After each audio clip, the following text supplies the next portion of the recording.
우리가 이걸 아주 주의 깊게 봐야 됩니다. 저는 이 시대에 예수님 오시잖아요. 그럼 사람들이, 교회 다니는 사람들이 예수님을 다시 십자가에 못 박아 버릴 것 같아요. 전 정말 그렇습니다.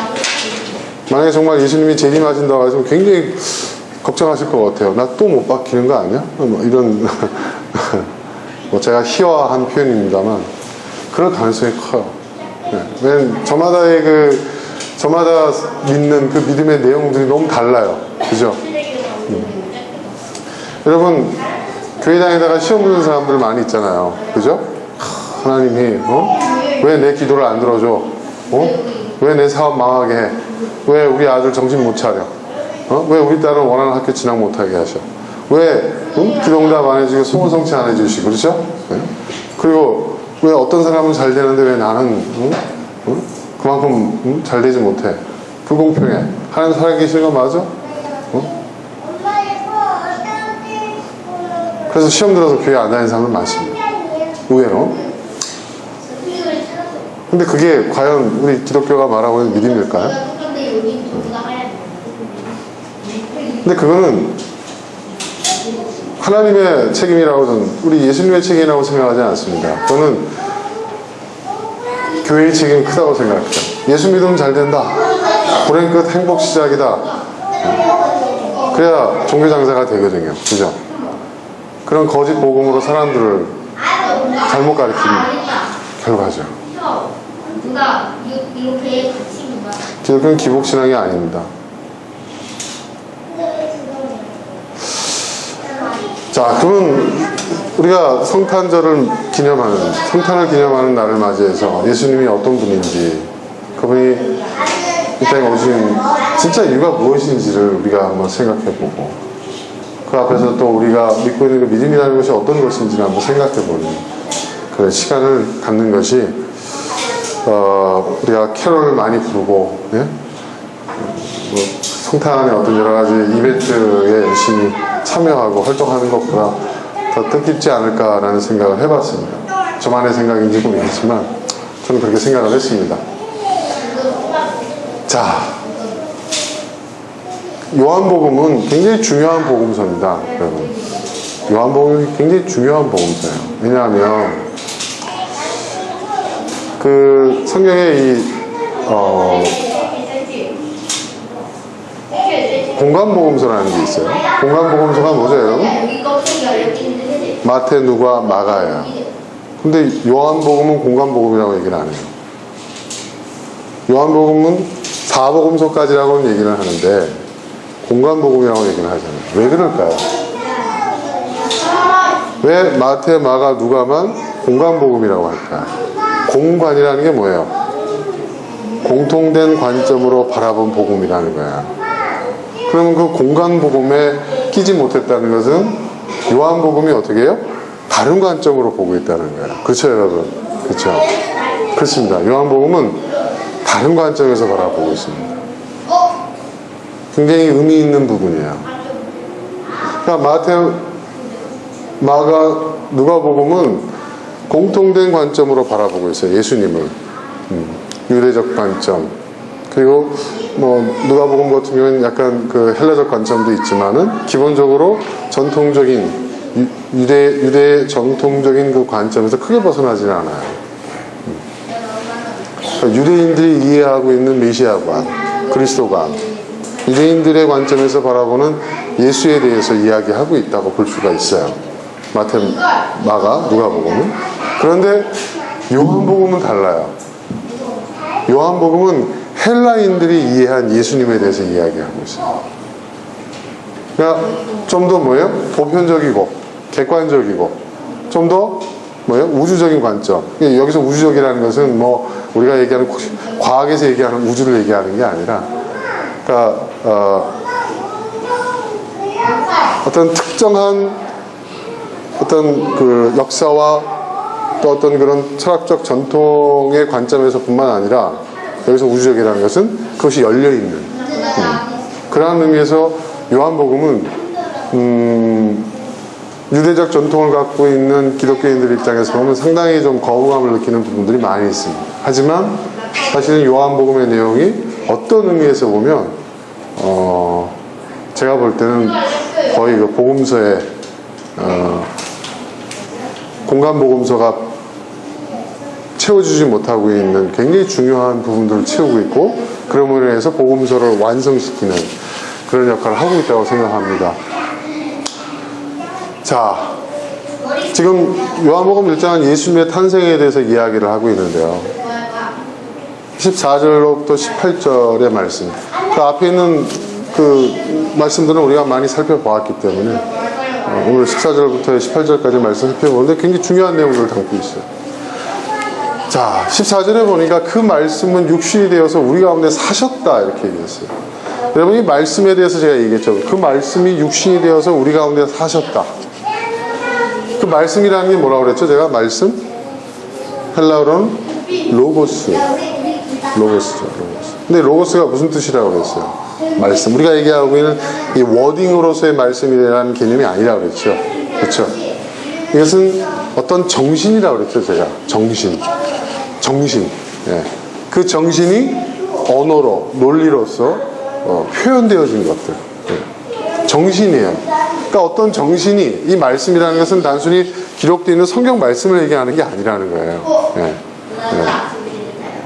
어떤 텍스트로서의 성경 말씀, 이런 개념이 아니라는 거죠.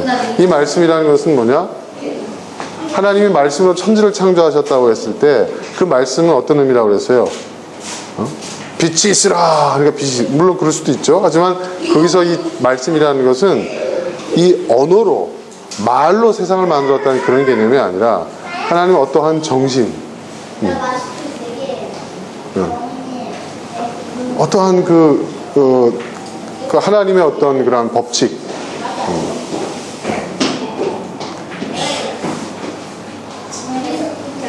그것으로서 세상을 만드셨다는 거예요. 그러니까 하나님의 생각, 하나님의 정신이 나타난 거예요.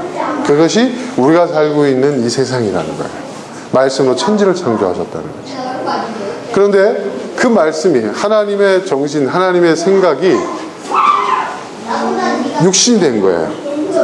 여러분, 하나님이 말씀으로 천지를 창조하셨다는 걸 여러분 믿습니까? 전 믿어요. 왜 믿는 줄 아세요? 그 진정한 의미를 저는 아니까. 하나님 말로 창조하셨대. 있으라니까 있었고, 없으라 했으니까 없어지는 거. 이런 개념으로서의 그 말씀을 창조하셨다는 게 아니라 하나님의 정신, 하나님의 생각으로 이 세상을 만드셨다. 하나님의 의지의 실현이고, 그죠? 하나님의 생각의 발현이라는 거죠. 이 세상은. 여러분 거기에 동의되십니까? 저는 그것에 동의합니다. 이 세상이 우연히 만들어진 거라고 저는 생각할 수가 없습니다. 이 세상을 의도하신 분이 있다는 거예요. 말씀을 창조하셨다는 것. 그 의도가 우리가 보는 이 자연, 우리가 살고 있는 이 세계가 하나님의 의도에 의해서 우연히 만들어진 것이 아니라, 억겁의 시간을 통해서 우연히 만들어진 것이 아니라 의도자가 있다는 거예요. 전 그게 동의합니다. 그래서 하나님이 말씀으로 천지를 창조하셨다는 것에 저는 기꺼이 아멘이 됩니다. 네. 어떻게 만드셨어? 전 모르겠습니다. 네, 몰라요. 그걸 어떻게 알겠습니까? 그죠? 하나님 어떤 방법을 쓰셨는지. 그죠? 네. 하지만 이 세상이 우연히 만들어진 것이 아니고 어쩌다 만들어진 것이 아니라 이 세상을 의도하신 분이 있다는 것에 대해서 저는 기꺼이 동의합니다. 그래서 저는 믿습니다. 믿음이라는 것은 어떻게라는 것에 질문할 필요가 없어요. 믿음이기 때문에. 그렇죠, 여러분? 난 이 가치를 믿어. 난 이런 신념을 믿어. 그럼 믿음에 대해서 우리가 어떻게라는 얘기를 할 필요가 없습니다, 여러분. 그것은 우리 믿음에 문제 제기하는 사람들이 해결해야 될 문제예요. 그렇지 않습니까? 그렇지 않습니까? 그죠?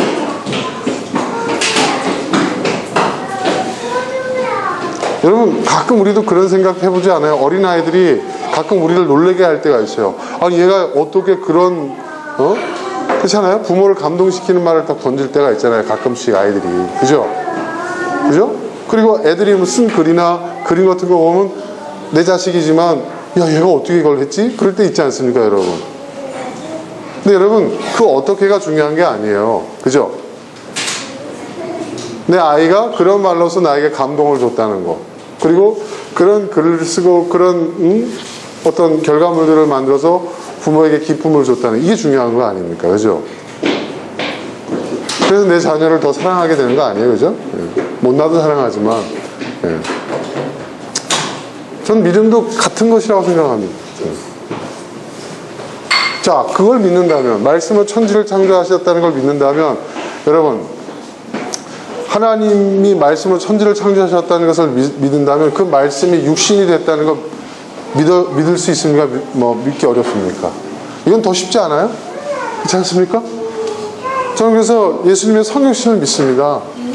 예수님은 어떤 분이냐? 뭐예요? 하나님의 정신이, 하나님의 생각이 뭐예요? 인카네이션, 성육신 됐다는 거예요. 거룩한 것이 뭐예요? 육화되었다는 거죠. 그러니까 예수님은 어떤 분이냐? 하나님의 정신과 하나님의 생각으로 우리 가운데 살았다 사신 분이라는 거예요. 예수님은 하나님의 정신과 하나님의 생각으로 사신 분이라는 거예요.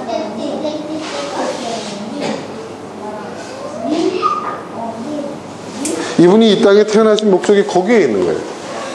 자, 여러분 한번 생각해 보세요. 구약의 문제가 뭐였어요? 인간은 선해질 수가 없다. 그죠? 인간은 하는 일마다 죄악된 일을 하고, 그죠? 그리고 그 잘못된 것을 고치기 위해서 하나님 무수히 많은 선지자 예언자를 보내셨고, 그렇죠? 응? 그리고 막 율법도 주시고, 응? 그러나 아무리 그 율법의 계명을 가지고 아무리 인간이 도덕적이고 윤리적으로 완벽한 삶, 규범화된 삶을 산다 하더라도 인간의 죄의 문제가 해결되지 않았어요. 그리고 그렇게 안 된다 금지와 부정에 의한 그러한 신앙은 결국 하나님에 대해서 굉장히 부정적이고 왜곡되고 잘못된 그러한 신앙관을 갖게 만들었어요. 그 대표적인 게 뭐죠? 유대주의가 바로 그거잖아요. 그죠? 유대주의가 차라리 믿지 않는 자가 복되도다. 그렇잖아요. 선지자들이 하는 이야기를 들어보세요. 예. 하나님을 아예 안 믿는 것보다 잘못 믿는 게 더 큰 비극이다. 예. 그 얘기예요. 예언자들, 선지자들이 내용을 보세요, 여러분. 안 믿는 것보다 잘못 믿는 게 더 큰 비극이라는 거예요. 그리고 너희는 잘못 믿고 있다는 거예요. 그렇죠? 근데 예수님은 이 땅에 오신 목적이 뭐냐? 하나님은 이런 분이다라는 것을 우리에게 보여주시기 위해서 왔다는 거예요. 예수님의 생애. 이해되십니까, 이제 여러분? 네. 그러니까 예수님은 말씀이 육신이 됐다, 성육신에 대해서 우리가 바르게 이해를 한다고 한다면, 말씀으로 천지를 창조된 것도 믿는 우리가 이걸 못 믿겠어요? 이건 얼마든지 믿을 수 있고. 그러니까 복음인 거예요. 왜 복음이냐? 하나님이 창조하신 이 우주 만물을, 또 우리가 살고 있는 세상과 자연을 바라보면, 여러분, 어렴풋이 우리도, 여러분, 하나님을 모르는 사람들도, 그쵸? 복음을 접하지 못한 사람도, 기독교를 접하지 못한 사람도요, 이런 것들이 우연이 아니라 뭔가 이런 세상을, 이 놀라운 세상을 의도하신 분들이 있지 않을까? 응? 그런 절대자가 있지 않을까?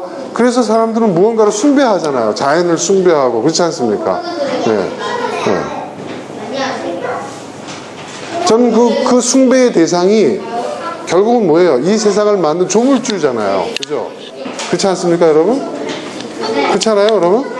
그분들이 하나님이라는 호칭을 하지 아니하고 교회 나가서 기도를 하지 않지만, 저는요, 그 신앙들이 결국은 이 세상을 만든, 이 세상을 의도하신 절대자를 향한, 조물주를 향한 것이라고 한다면 저는 그들을 하나님 믿는 사람이라고 봐야 된다고 믿습니다.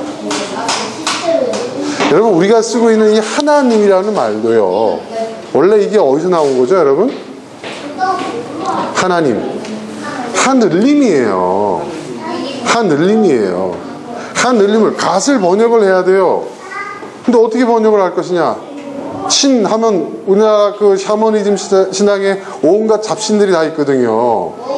그러면 어떻게 할까? 그랬더니 고민을 해보니까 이 선교사들이 연구를 한 거예요. 그랬더니 한국에는 옥황상제라고 하늘님을 믿는 신앙이 있다. 하늘의 왕이라더라. 그렇지. 우리 하나님은 하늘나라의 천국의 왕이시지. 그래가지고 그걸 딴 거예요. 하늘님. 이해되세요, 여러분? 하늘님 하다가 그게 어떻게 돼요? 우리나라 국어가 발달하고 문법 발달돼서 그게 어떻게 된 거예요? 한느님이 됐는데 옛날 구호 표현에 대한 집착, 그쵸?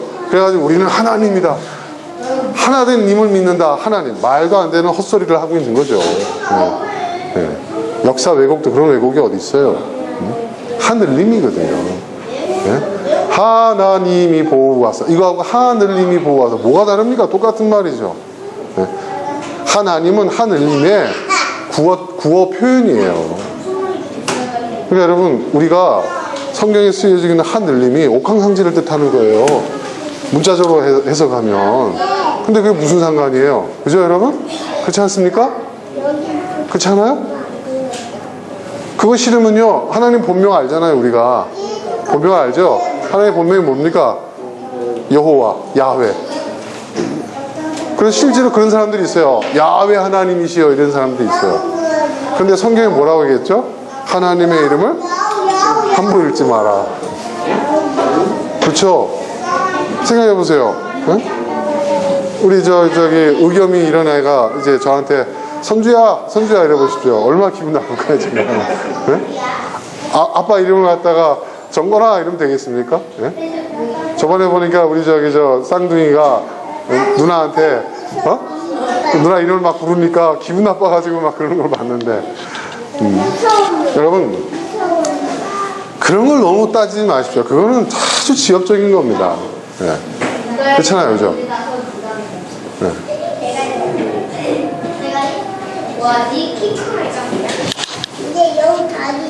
이런 일이 있었답니다. 이 탐험가들이 그 히말라야 깊은 산속을 이렇게 들어가서 이렇게 헤매다가 알프스 산속을 이렇게 헤매다가 구조견이 나타났어요. 구조견. 자, 구조견이 나타났는데 그 절박한, 여러분 아시죠? 그 구조견. 큰 개 있지 않습니까? 이 목에다가 이거 술통 메고 다니는 그 개 있잖아요. 그게 뭐냐면 이제 저체온증 걸리지 말라고 위스키가 담겨져 있잖아요. 그 개를 만나가지고 목숨을 구한 거예요. 근데 눈보라가 치고 막, 그 개가 그 조난당한 사람들 발견하고 막 짖은 거죠. 그래가지고 구조대가 와서 이제 구조를 받은 거예요. 근데 그 사람들이 자기들을 구조했던 구조견에 대한 진술을 하는 거예요. 진술을. 네. 그랬더니 어떤 사람은 시베리안 허스키였다. 어떤 사람은 또 버나드 세인트였다. 원래 버나드 세인트죠. 어떤 사람은 리트리버였다. 그러니까 하얀색 리트리버였다. 또 누구는 뭐였다. 심지어는 곰이었다. 뭐 이런 사람까지 있었다고 하더라고요. 그래가지고 서로의 진술이 어쩌고저쩌고 뭐 싸웠다는 거예요. 근데 저는 그래요. 뭐 그게 그렇게 중요합니까? 예? 셰퍼드든 진돗개든, 그죠? 동네 똥개든, 예? 그 개가 우리를 구조해줬다는 사실이 중요한 거 아니에요, 그죠? 여러분, 사람들마다 그런 게 있어요. 우리 엄마가 최고다. 애들이 싸우지 않습니까? 학교 가면 우리 아빠가 얼마나, 우리 아빠가 최고야, 우리 엄마가 최고야. 각자의 집에서는 우리 엄마 아빠가 최고인 줄 알았는데 학교 가보니까 다 각자의 엄마 아빠가 최고예요. 예전에 우리 딸이 한번 속상해 가서 저한테 와가지고 얘기한 적이 있어요. 왜 그러냐 했더니 자기 친구가 싸웠다는 거예요. 우리 아빠가 더 키가 크다를 가지고 싸웠대요. 근데 제가 그 싸운 집 아이의 아빠를 알아요. 키가 굉장히 작아요. 객관적인 사실을 인정하지 않는다 이거죠, 우리 딸은. 그래서 제가 그랬어요. 그때 당시 제가 유치원 다닐 때였는데 제가 뭐라고 그랬냐면, 경원아, 모든 딸의 아버지는 가장 큰 사람이야. 아니잖아, 아빠가 더 크잖아. 제가 그랬어요. 아니, 그건 키를 얘기하는 게 아니야. 키만 갖고 그 사람이 큰 사람이다 작은 사람이다 얘기할 수 없는 거야. 모든 딸에게 있어서 아빠는 큰 사람이야. 너는 그걸 존중해줘야 돼. 그걸 인정해줘야 돼. 아니야, 우리 아빠가 제일 큰데? 그때 이해를 못 하더라고요. 우리 딸이. 근데 지금 이해해요. 지금. 왜 그럴까요? 여러분, 왜 그럴까요? 성숙했으니까. 그렇죠? 지금도 25 먹은 우리 딸이 우리 아빠가 제일 커 이러고 다니면 되겠습니까? 그렇죠? 이제 모든 딸의 아버지가 크다는 것을, 큰 사람이라는 것을 이제 안 거예요. 모든 딸에게는 모든 아버지가 다 위대한 거예요. 그걸 안 거예요. 그걸 보고 저는, 야, 네가 아빠에 대한 애정이 식었구나. 응? 믿음이 넌 떨어졌어. 이렇게 얘기한다면 제가 정상적인 아빠입니까? 응? 여러분, 우리 하나님이 그런 하나님일까요? 그렇죠, 여러분? 한번 생각해 보십시오. 그렇지 않겠어요? 네.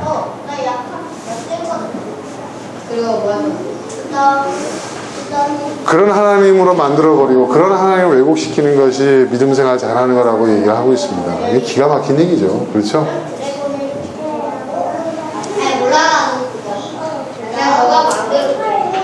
우리 하나님 그런 분 아닙니다. 예수님은 우리 하나님이 그런 분이 아니라는 것을 보여주기 위해서, 알려주기 위해서, 나타내 보여주기 위해서 이 땅에 오셨다는 거예요. 그러니까 얼마나 복음이에요, 여러분. 그죠? 얼마나 기쁜 소식이에요. 그렇지 않습니까, 여러분? 그죠? 네.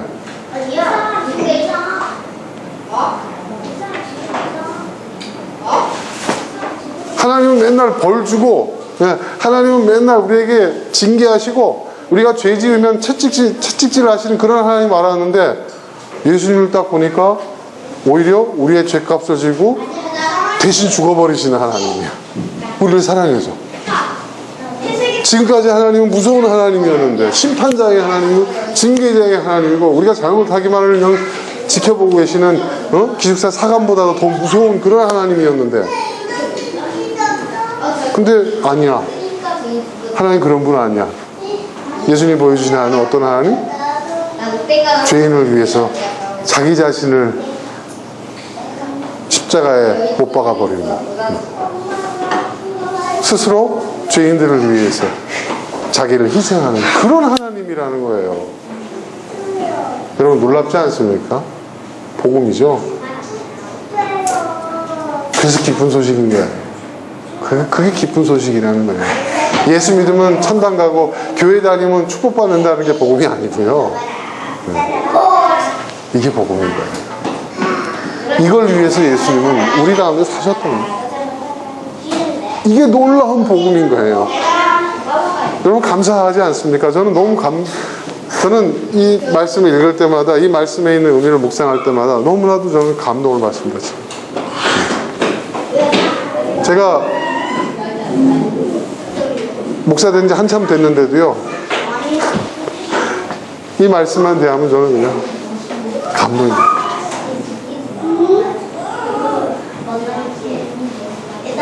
우리는 그의 영광을 보았다. 영광이 뭐라고요? 영광이 뭐라고 그랬습니까?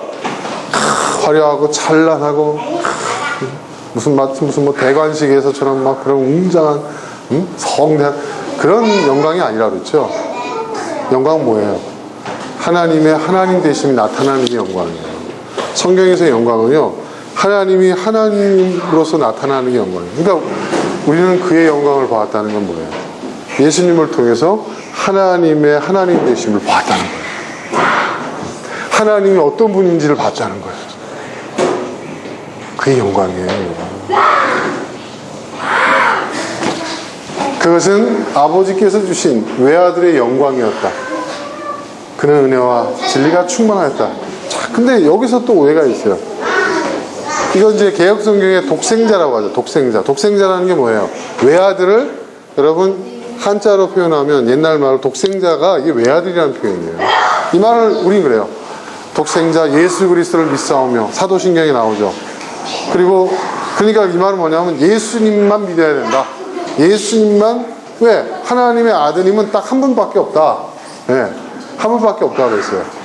그러니까 예수님 외엔 다른 아들이 없다. 그러니까 예수님만 믿어야 된다. 그래야 구원받는다. 이렇게 얘기를 해요, 지금.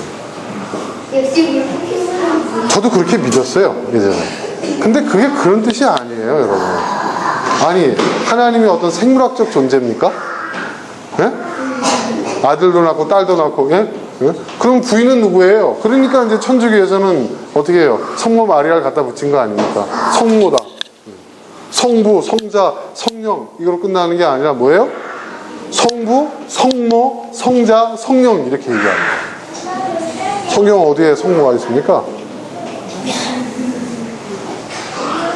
외아들이라는 것은 그런 의미가 아니에요. 외아들이라는 것은. 외아들이라는 것은 그런 게 아니에요. 왜 이런 표현을 그 당시에 썼나? 왜 그 당시에 이런 표현을 썼나를 알아야 돼요. 이 기록이 쓰여졌을 당시에 그 시대적인 상황과 종교적인 배경이 어떤 현실이었기에 이런 표현을 썼나를 봐야 돼요. 이건 무슨 얘기냐면 그 당시에 자칭 하나님의 아들들이 너무 많았어요. 우리나라에도요. 지금도 자칭 예수님이라고 하시는 분이 한 60몇 분이 계시대요. 네. 그 이단 연구하는 분들도 책 보니까 자칭 예수님이 60몇 분이 계시대요.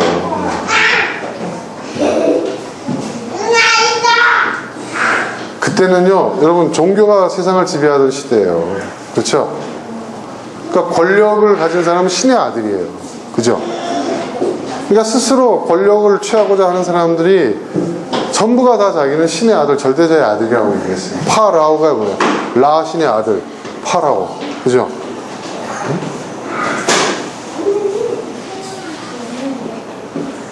이게 무슨 얘기냐?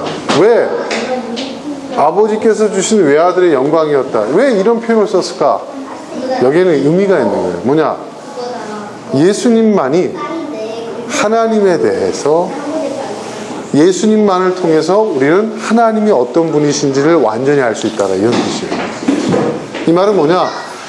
예수님을 통해서 예수님이 우리에게 알려주시는 하나님 외에 다른 하나님은 다 가짜라는 거예요. 이거 완전히 다른 얘기죠, 여러분. 완전히 다른 얘기죠, 여러분. 독생자 예수를 믿어야만 구원받는다 하는 것과 예수님을 통해서 예수님을 통해서 보여주신 하나님만이 참 하나님이다 라는 이 이야기는 다른 얘기예요. 왜냐하면 수많은 하나님의 아들들이 있었거든요. 지금도 있잖아요. 여러분 솔직히 말해서 제가 생각할 때요, 이 개신교회 목사들 지금 하고 있는 짓거리를 보면 자기들이 다 각자 하나님의 아들들이에요. 자기들은 그런 표현 안 썼다고 얘기할지 모르겠지만 표현만 안 했지 자기 말이 곧 하나님의 말이라고 하잖아요. 그죠? 그리고 주의 종에게 한 것이 하나님께 하는 거라고 하잖아요. 교회에 충성하는 것이 믿음 생활 잘하는 거라고 하잖아요. 하늘나라와 교회를 동일시 하잖아요. 그죠, 여러분? 그리고 목사의 말을 하나님의 말씀이라고 하잖아요. 그럼 더한 거예요, 사실은. 그렇잖아요, 여러분? 제가 볼 때는 이건 거의 제가 볼 때는 기독교의 옷을 입고 있지만 완전히 이건 무당이야, 무당. 난 신 내린 사람이야. 난 성령 충만한 사람이야. 내가 하는 말은 내 말이 아니야. 내 말로 듣지 마. 이건 신이 하는 말이야. 이것은 하나님의 말씀이요. 무슨 차이가 있습니까? 닦아놓고 얘기해요. 전 세계 어디에서도요, 목사가 이것은 하나님의 말씀이다라고 얘기하는 목사 없습니다. 감히 누가 하나님의 말씀을 얘기할 수 있습니까?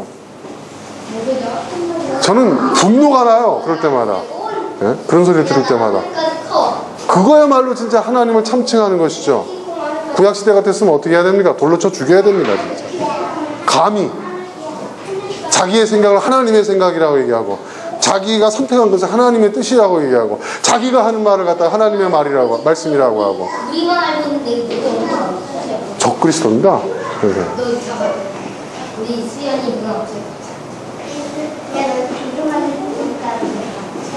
가짜들이 너무 많아요.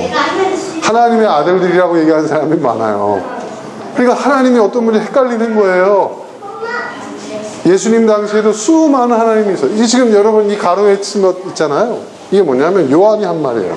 이게 뭐냐면 복음서를 기록할 때 이걸 기록하고 나서 맞아, 요한이 전에 그 얘기했었지 하고 여기다 첨가를 시킨 거예요. 그래서 가로를 친 거예요. 인용부예요, 인용부. 네. 이게 무슨 얘기냐? 요한은 그에 대해서 증거하였다. 이분이 내가 말씀드린 바로 그분이다. 왜 이런 얘기를 할까요? 침례 요한이 딱 오니까, 세례 요한이 오니까 사람들이 세례 요한이 예수님이라고 생각한 거예요. 오실 메시아가 당신이군요 하고 얘기를 했던 거예요. 이게 요한이 대단한 거죠. 내가 아니요, 내 뒤에 오시는 분이 진짜 그분이요 라고 얘기했다는 거예요. 왜 이런 얘기를 했을까요? 이거는 예수님의 유일성, 예수님이 그리스도로서 메시아로서 독보적인 존재고 예수님 외에는 다른 구원이 없다, 이걸 강조하기 위해서 얘기를 하는 걸까요? 아니라는 얘기죠. 예수님 오신 목적이 뭐라고 그랬습니까? 제가 예수님 오신 목적은 뭐예요? 하나님이 어떤 분인지를 우리에게 알려주기 위해서 오신 거예요. 그런데 그 당시에 너무나도 많은 자칭 메시아들이 많았어요. 바라바라고 그랬죠. 바라바. 예수님 대신에 바꾸려고. 바라바가 뭐예요? 아버지의 아들이란 뜻이에요. 자칭 아버지의 아들이에요. 그 아버지가 누구예요? 하나님 아버지. 가짜 메시아죠. 자칭 메시아였던 거예요. 자칭 메시아와 진짜 메시아 누구 선택할래요? 그랬을 때 누굴 선택했죠? 자칭 메시아. 바라바가 우리는 강도로 알고 있죠. 원래는 강도가 아니었어요. 이 사람이 뭐예요? 독립운동가였어요. 로마로부터의 이스라엘의 독립을 외치던 사람이었어요. 그러니까 여러분, 하나님에 대해서 왜곡되고 자신들의 이해관계와 자신들의 어떤 그런 권력과 자신들의 어떤 그런 욕망을 또 자신들의 소원을 성취하기 위해서 하나님에 대해서 잘못된 계시, 잘못된 가르침, 하나님을 왜곡시키는 너무 그런 것들이 많았던 거예요. 그래서 아버지께서 주신 외아들의 영광이었다. 영광이 뭐라고? 하나님이 하나님 되심을 드러내는 거예요. 그러니까 오직 예수님을 통해서만 우리는 하나님이 진짜 어떤 분인지를 알 수 있다라는 의미가 여기에 담겨져 있는 거예요. 그런 의미로 우리는 독생자 예수 그리스도를 믿습니다 라고 얘기하는 거예요. 이 모든 복잡한 신학적 설명, 철학적 설명을 다 담을 수가 없으니까 그냥 그 언어 속에 담아버린 거예요. 그 의미를. 자, 이제 여러분 그 의미를 아셨어요. 독생자 예수 그리스도를 믿습니까? 아멘이죠. 이 말은 무슨 얘기예요? 오직 예수님을 통해서만 우리는 하나님을 가장 잘 알 수 있습니다 라는 그런 의미인 거예요. 이해되시죠, 여러분? 저는 스스럼이 없어요. 완전히 의미는 다르지만 저는 독생자 예수 그리스도를 믿습니다. 저는 기꺼이 아멘입니다. 예수님을 통해서만 우리는 하나님을 가장 완전하게 알 수 있습니다. 알 수 있다. 압니다가 아니라 알 수 있습니다. 이렇게 표현해요. 그런데 그분에게는 하나님을 가장 완전하게 우리에게 나타내 보여주신 그분에게는 은혜와 진리가 충만했다. 은혜와 진리가 충만했다. 이게 참 대단합니다. 진리만 충만한 게 아니에요. 은혜도 충만했다는 거예요.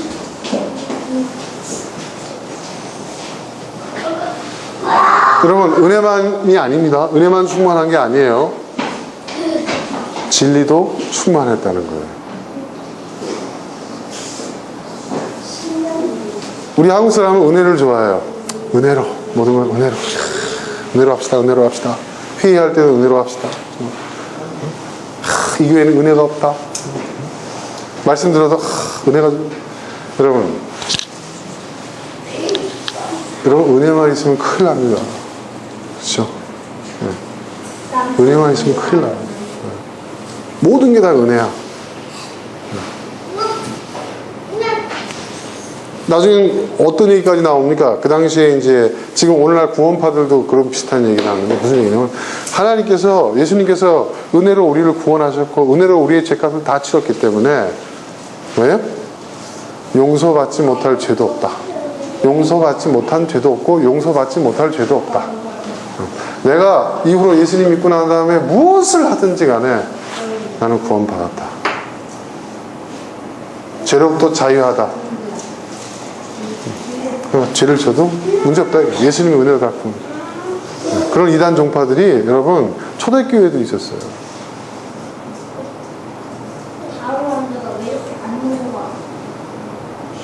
가장 도덕적이고 가장 경건하고 가장 성스럽게 사는 사람들도 있었지만 가장 타락한 집단들도 있었어요. 영지주의자.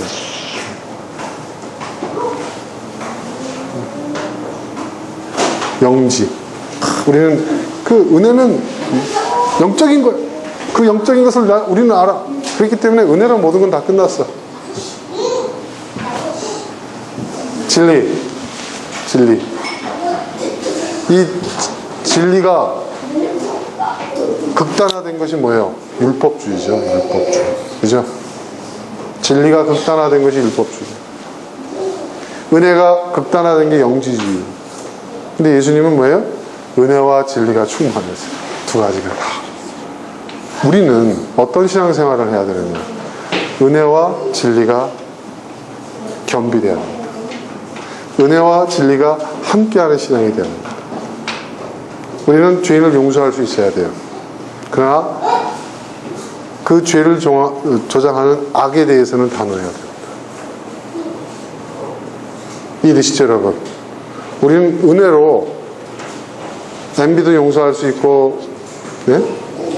박근혜도 용서할 수 있습니다. 은혜로. 우리도 죄사함 받은 죄인이니까. 하지만 그들이 저질러온 그 죄, 그리고 그 죄를 불러일으킨 그 악에 대해서는 우리는 왜요? 단호해야 됩니다. 사랑과 정의는 같이 가야 합니다.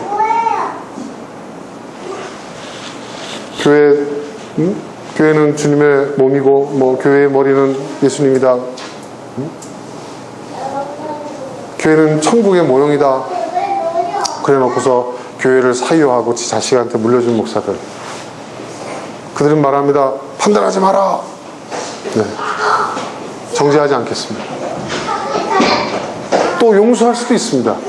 하지만 그들이 행한 것이 잘못된 것이라는 것을 우리는 분명히 기억해야 되고 그 분별을 해야 합니다. 그렇죠, 여러분? 예수님이 그러셨다는 거예요. 예수님이 그렇게 하셨다는 거예요.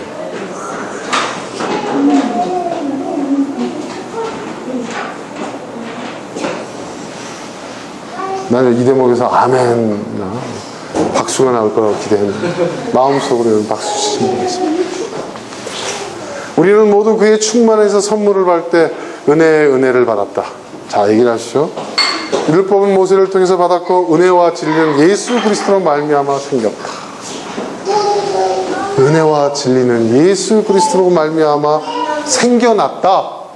그 전에는 우리에겐 은혜 아니면 율법 이 두 가지만 있었을 뿐이다. 양군데 있었다. 그러나 예수님으로 말미암아 이 두 가지가 함께 해야 된다는, 사랑과 정의가 함께 해야 된다. 은혜와 진리가 함께 해야 된다는 것을 우리가 알게 되었다. 할렐루야, 아멘. 자, 그리고 마지막에 신앙 고백을 합니다. 일찍이 하나님을 본 사람은 아무도 없다. 누가 하나님을 볼 수 있습니까? 아니, 하나님은 볼 수 있는 존재가 아닙니다, 여러분. 하나님을 볼 수 있다고요? 여러분, 모세가 하나님의 뒷모습을 봤다고 얘기하잖아요. 예? 하나님의 뒷모습을 봤다라는 그 표현이 진짜 하나님을 육안으로 뒷모습을 봤다? 하나님을 본 자는 죽기 때문에 하나님 너무 거룩하셔서 죄인이 하나님을 바라보면 직사하기 때문에 하나님을 볼 수 없다? 그게 아닙니다. 하나님은 볼 수 없는 분입니다. 하나님 볼 수 없는 분이에요. 근데 볼 수 없는데 어떻게 알아요? 여러분, 말하지 않아도 알 수 있고 보지 않아도 알 수 있는 게 있잖아요. 뭐죠, 여러분? 정. 몰라요, 여러분? 말하지 않아도 몰라요, 여러분? 네. 우리는 보지 못해도 듣지 못해도 말하지 않아도 알 수 있는 것들이 있어요. 그렇잖아요. 오히려 그것이 우리 인생에 더 중요해요. 그렇지 않습니까? 사랑이라는 거, 가치라는 거, 신념이라는 거. 그런 것 때문에 목숨을 버린 사람들 있지 않습니까? 왜? 보이는 것보다 그것이 오히려 더 중요해요. 왜? 분명히 존재하니까요. 분명히 존재하니까요. 보이지 않는 것들이 더 중요하죠.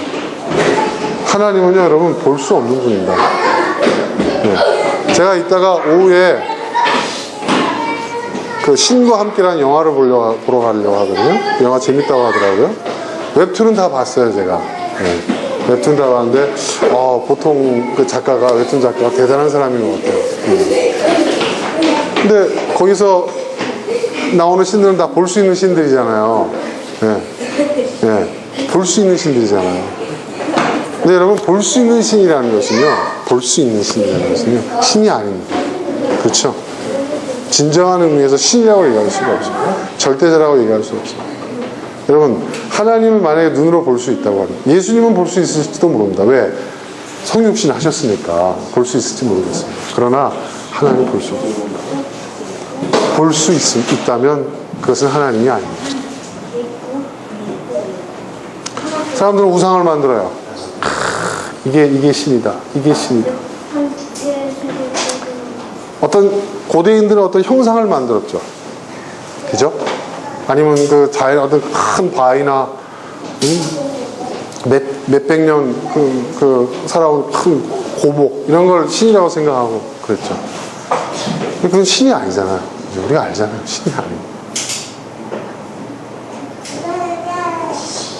신은, 진정한 신은 볼 수 없습니다. 그러니까 보여지는 거. 네? 이것이 신이다. 저것이 신이다. 라고 얘기할 수 있는 것은, 이것이다, 저것이다 얘기할 수 있는 것은 신이 아니에요. 규정할 수도 없어요. 우리는 다만 예수님을 통해서 신이 어떤 분이라는 것을 알아가는 정도지, 이것이 신이다. 신은 이런 분이다. 저것이 신이다. 라고 얘기할 수 있는 것은 불가능하다는 겁니다. 불가능하다. 신은 규정될 수 없는 거예요. 신은 규정할 수 없는 거예요.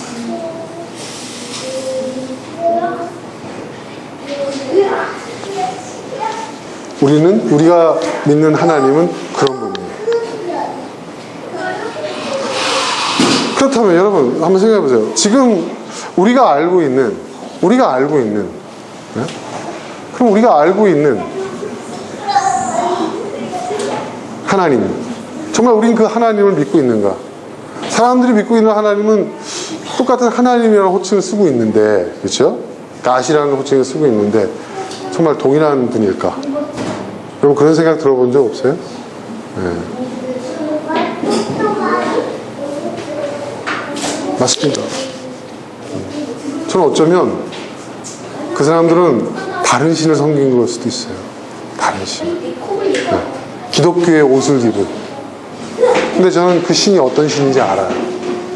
이제 제가 어렴풋이 알아요. 그러니까 그들이 섬기고 있는 신이 어떤 신인지. 여러분,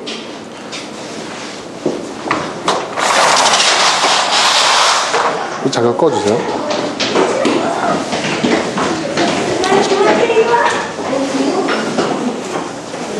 우상, 성경에서 말하는 우상을 섬기지 말라고 하잖아요.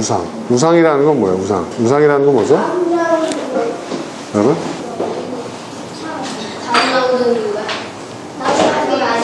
우상은 뭐죠? 영어로 뭡니까? 아이돌이에요, 아이돌. 그래서 실제로 어느 목사님이 너희들 아이돌 좋아하지? 성경에 우상이라는 얘기 아이돌 섬기지 말라고 했어! 이렇게 설교하시는 분도 제가 CBS 방송에서 봤어요. 저는 참 그 양반 참 아주 인기 있는 부흥 강사더라고요. 정신이 좀 어떻게 되신 게 아닌가. 아이돌 좋아해도 돼. 괜찮아. 목사님도 아이돌 좋아하는 아이돌이 있어. 주로 이제 여자 아이돌 좋아해요, 목사님. 자, 우리 제대한 지 얼마 안 되는 저 뒤에 있는 우리 그 아들 때문에 제가 트와이스를 좋아하게 됐습니다. 네, 딸 가진 부모로서 너무 귀엽더라고요. 네. 자, 근데 그런 우상 아이돌이 아니에요. 이 아이돌이라는 건 뭘까요? 아이돌이라는 게 무슨 뜻일까요? 돌이 뭐예요, 돌? 여러분, 인형이죠. 이게 아이디어와 돌을 합성한 거예요. 무슨 얘기냐면 사람이 갖고 있는 생각을 형상화한 것이 아이돌이에요. 네. 아, 이 시대의 우상이야. 그러면 이 시대의 사람들이 뭐예요? 생각을 이 사람들이 좋아하는 것, 또 이 사람들의 기호 뭐 이런 것들이 투영된 그러니까 아이돌이 딱 맞죠, 그죠? 어? 그렇지 않습니까? 네. 패션 리더고 요즘 이 시대의 젊은이들이 좋아하는 걸 다 갖췄어. 외모도 보면 완전히 남자 아이돌 보면 완전 비현실적인 외모들이에요. 보면 제가 인간인가 막 이런 애들 있지 않습니까? 네. 예전에는 그냥 단순히 서구화된 얼굴들 잘생겼다고 했는데 그게 아니라 이건 서구인에게서도 볼 수 없는 일본 만화책에서나 순정 만화책에서나 좀 가능한 그런 얼굴들이 나오더라고요. 뭐 자연산이든 아니면 뭐 어떻게 그 과학의 힘이든 아무튼 대단해요. 저는 그런 거 보면서. 네. 그러니까 사람들이 추구하는 미가 진짜 성육신을 한 거예요, 진짜. 네. 그렇지 않아요? 네. 와, 춤도 얼마나 잘 춥니까? 그리고 재능들이 얼마나 뛰어납니까? 모든 걸 다 갖춘 것 같아요. 근데 제가 얘기하고 저는 그게 아니고 성경은 우상을 섬기지 말라고 했을 때 이 우상이라는 것은 뭐냐면 인간의 욕망을 구체화한 것입니다. 인간의 욕망을 구체화한 게 우상이에요. 성경에서 말해요. 자, 모세가 출애굽했을 때 황금소를 만들어가지고, 네. 그 기가 막히게 말 잘하는 아론이 뭐 하나님께 앞에서 모세에게 그 핑계를 좀 기가 막히게 핑계를 내잖아요. 모세는 십계명을 받으려고 지금 시내산에 가서 막 금식하면서 40일 동안 기도하면서 십계명 받고 있는데 밑에서는 난장판이 벌어졌잖아요. 모세가 죽었나 보다. 모세가 믿는 하나님도 죽었나 보다. 우리를 인도할 새로운 신을 만들자 해가지고 황금소를 만들잖아요. 그래가지고 모세 와서 석판을 깨트리면서 십계명 석판을 깨트리면서 지금 이게 무슨 아마 모세가 경상도 사투리를 썼다고 한다면은 진짜 그냥 욕 한 바가지 그냥 한 사방을 쏟아부어서 그런 생각합니다. 저는 경상도 사람이라서 그 상상하면은요 웃음이 나와요. 어땠을지. 제가 그 얘기를 제 친구한테 얘기했더니 제 친구가 절친한 친구가 있어요. 그 친구는 전라 친구거든. 막 자기 생각이 그랬어. 시방 뭐 하는겨? 하면서 이제 난리가 났을 거라고 그 얘기를 하더라고. 굉장히 재밌더라고요. 그때 제주도에 있는 친구가 또 나와서 또 한마디 하여튼 그 뭐 비슷한 농담을 많이 했는데 제가 얘기하고 있는 것은 그랬을 때 그 아론이 뭐라고 핑계댔죠? 금부치를 사람들이 모아다가 내 앞에 쌓아놨고 그죠? 그걸 불에다 집어 던졌더니 황금 송아지가 나왔다. 그렇게 표현하잖아요. 네? 기가 막힌 궤변이거든요. 근데 그 말이 맞아요. 그럼 그 사람들이 왜 황금 송아지를 만들었어요? 동서고금을 막론하고 황금은 가장 값어치가 있잖아요. 그리고 그들은 뭐예요? 농경을 하고 먹고 사는 사람들. 부의 가장 비싼 가축이 뭐예요? 송아지죠. 그러니까 황금소는 뭐예요?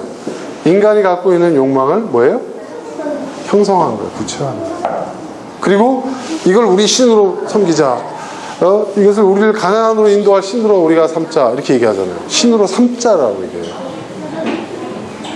그러니까 실상은 신을 섬기는 게 아니고 뭘 섬기는 거예요? 인간의 욕망을 섬기는 거예요. 인간의 욕망. 인간의 욕망. 근데 여러분, 이것은 굉장히 중요해요. 그리고 동시에 인간의 욕망을 섬기는 걸 시작하지만 모든 신앙은, 모든 종교는 체계가 잡혀요. 그죠? 사제가 있고 뭐 그런 질서와 구조가 잡히고 시스템이 잡히잖아요. 또 그 종교에 의해서, 욕망에 의해서 출발한 종교, 그리고 그 종교에 의해서, 저는 그래요. 모든 종교의 출발점은 전 욕망이라고 생각합니다. 기독교를 포함해서 솔직히 다 말씀드리잖아요. 네. 모든 종교의 출발은 인간의 욕망이에요. 그리고 종교가 딱 구조화되면 뭐가 생기죠? 체계가 잡혀요. 체계. 질서. 도덕.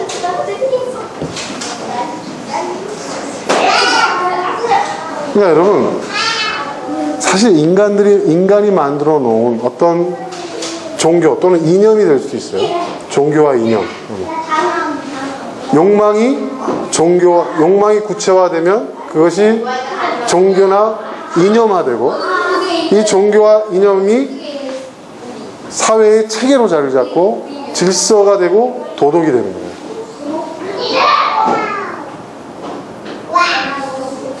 예수님은 이걸 깬 거예요. 예수님이 이걸 깬 거예요. 예수님이 성전을 헐라라고 말씀하셨을 때 성전이 바로 이거예요. 그 성전 안에는 하나님이 계신 게 아니에요. 인간의 욕망이 있는 거예요. 하나님을 섬긴다고 하지만 사실은 인간의 욕망을 섬기고 있는 거예요.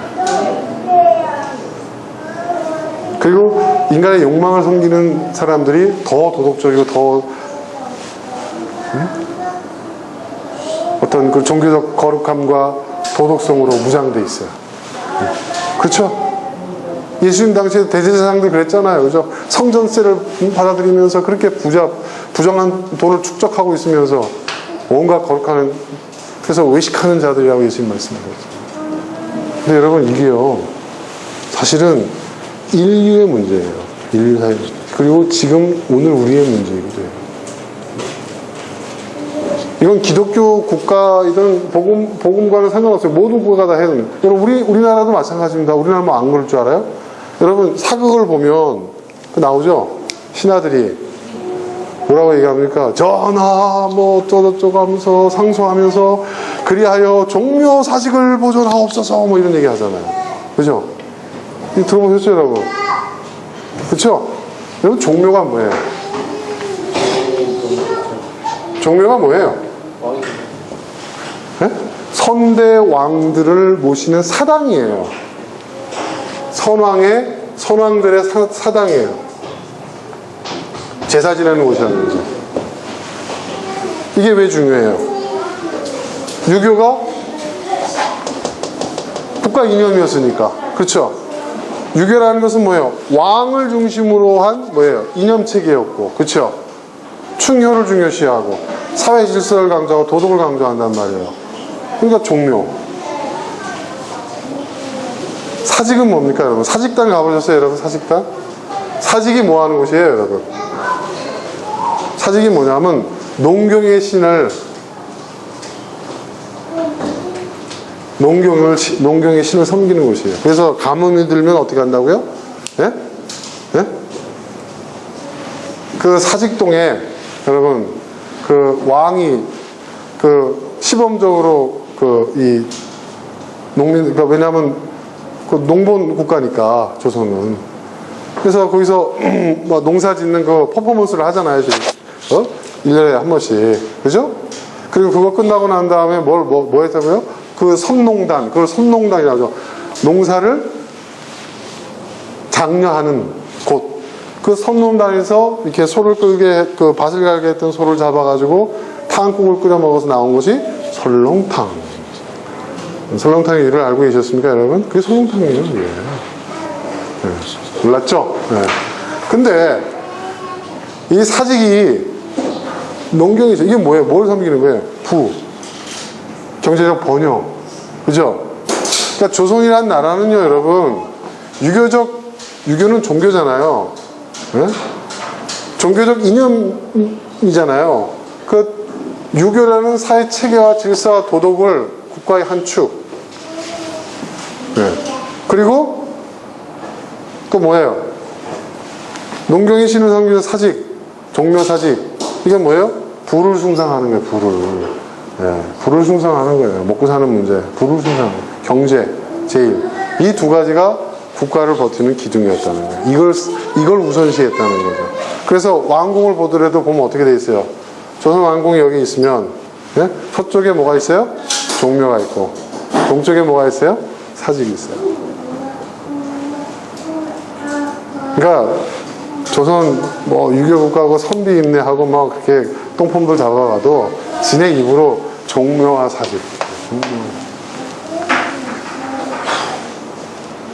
며칠 전에 제가 그 뭐죠? 알뜰 신잡인가? 그걸 보니까 그 제가 좋아하는 그 누구야? 그 양반이 그런 소리. 그러면 21세기의 한국 사회의 종묘와 사직은 무엇인가?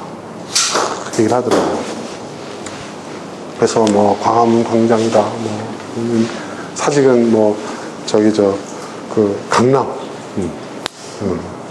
강남이 사직이다. 뭐 이래가지고. 그러니까 그 중요한 얘기는 뭐냐면 이게 중요한 거예요. 사람들은요, 결국 이 두 가지를 섬겨왔다는 거예요. 두 가지. 근데 사실은 이 두 가지도 결국 뭐예요? 하나예요. 인간의 욕망. 이게 우상이에요. 여러분, 제가 성경에서 말하는 우상의 실체를 여러분들한테 지금 오늘 말씀드립니다. 이게 우상이에요. 우상 숭배하지 말라는 것은 다른 종교를 믿지 말라는 얘기가 아니라 이 짓거리 하지 말라는 얘기입니다. 권력에 대한 욕망이 있어요. 그 욕망을, 그 권력에 대한 그 욕망을 정당화하는 게 종교였어요. 이게 종교와 이념으로 어떤 그 체계를 만들고 질서를 만들고 도덕을 만들고 권력욕을 정당화시켜 나가는 거예요. 그리고 물질에 대한 숭배, 물신사상, 물질을 숭배하는 거예요.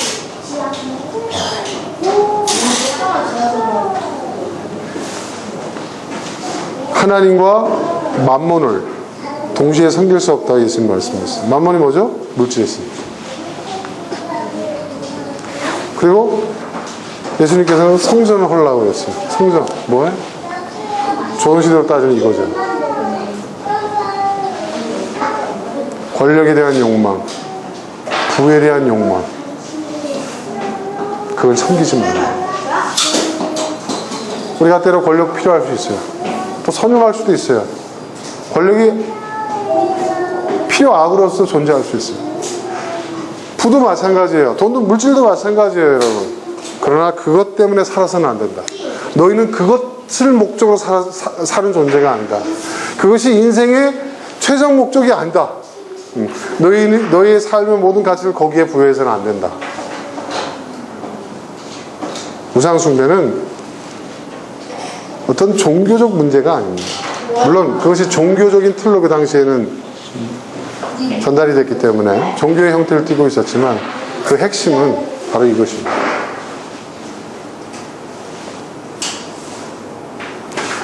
그런 의미에서 우리는 우상숭배를 하고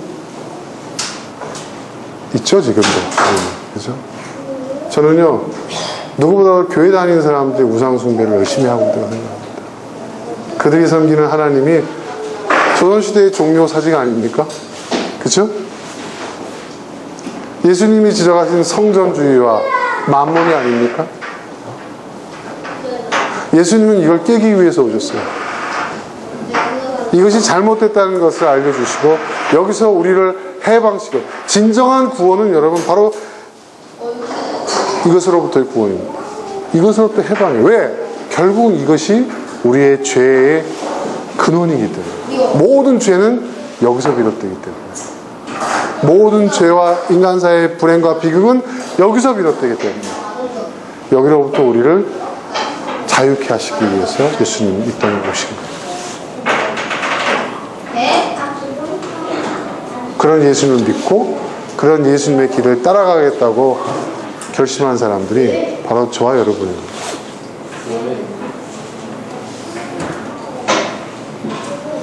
그러니까 여러분, 같은 하나님을 섬기는 게 아니에요. 우리가 같은 예수님을 믿는 게 아니에요.